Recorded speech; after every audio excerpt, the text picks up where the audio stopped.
Hello, welcome back. In this video, we are going to learn about UDP Overview Part 1. So let's look at the agenda. We are going to learn about UDP Principle of Operation, then connectionless services, after that flow and error control of UDP, then checksum. What is the UDP Principle of Operation? UDP uses ideas that are common to the transport layer. For example, process to process,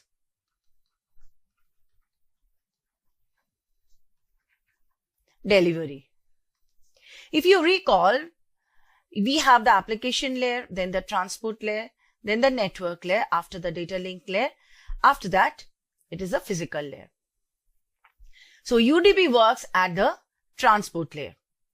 We can have several processes running at the application layer.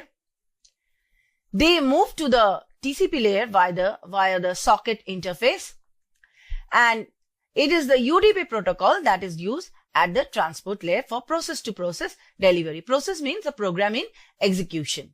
It is mainly used for connectionless services. For UDP to operate, there is no need of any connection setup.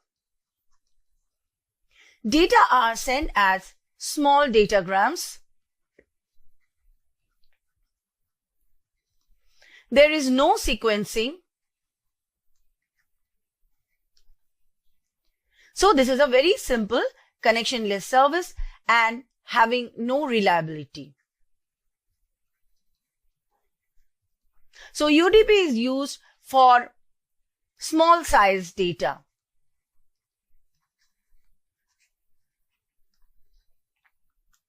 Next, the flow and the error control of UDP is very simple.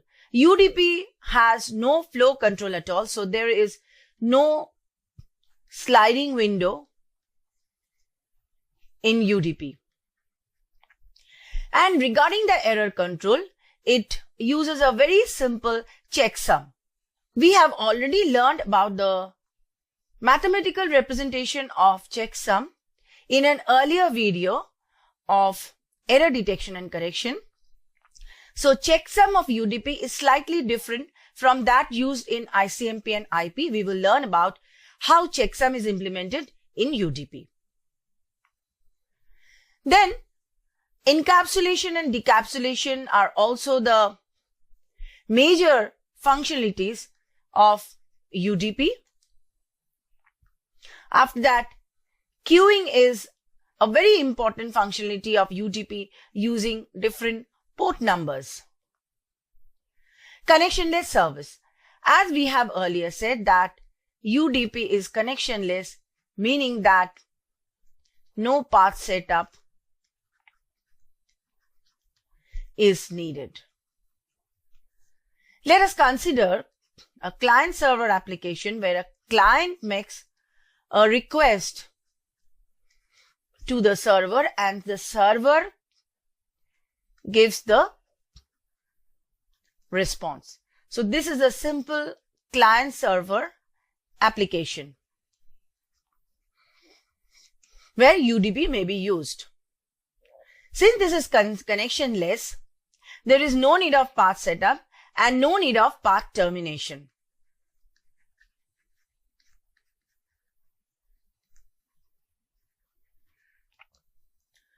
The data must be small size and each packet is treated as an individual datagram.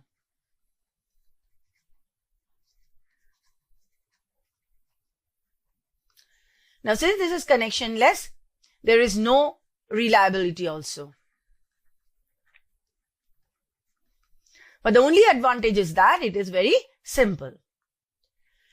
Regarding the flow and the error control, as we have already said, that there is no flow control.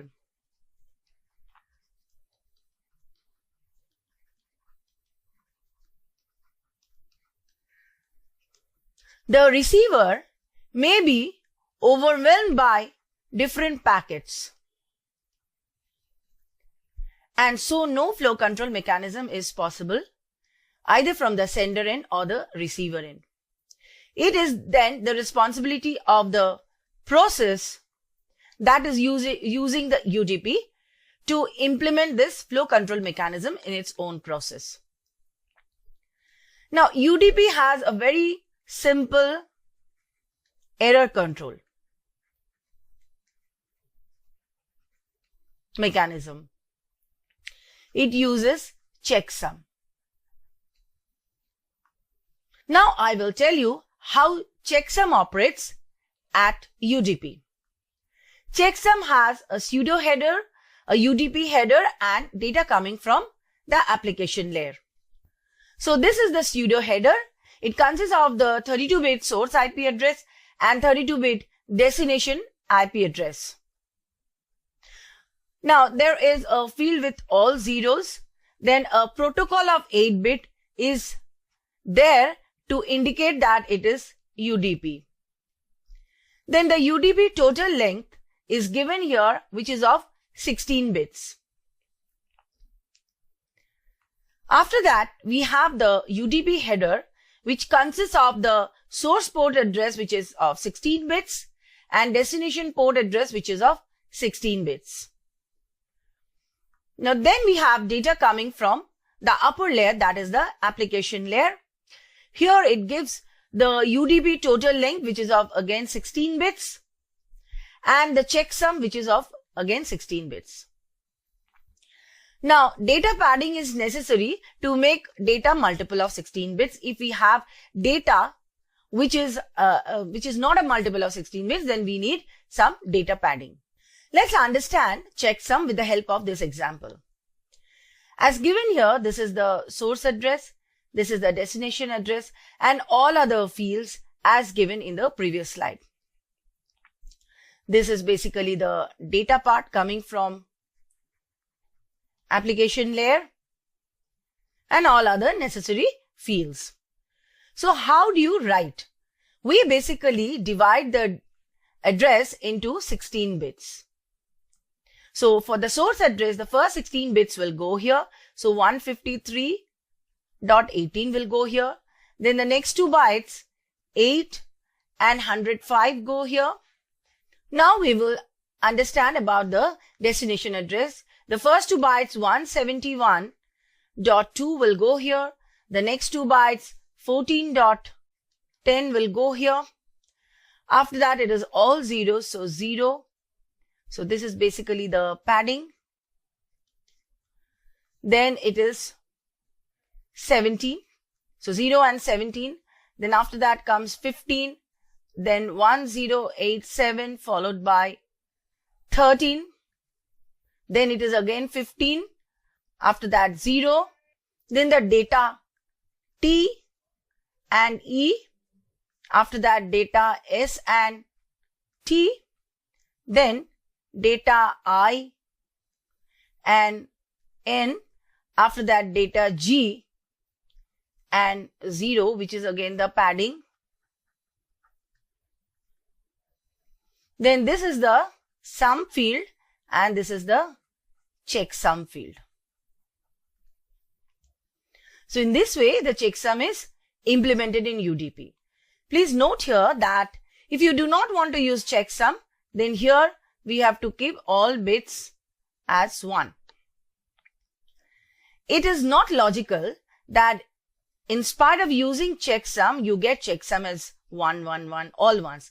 Because in that case, the sum must be all zeros, which is really impossible, because for sum to be 0, all the data fields should be 0, which is not possible. To summarize, in this video, we have learnt about the principle of operation of UDP, different connectionless services that are provided by UDP.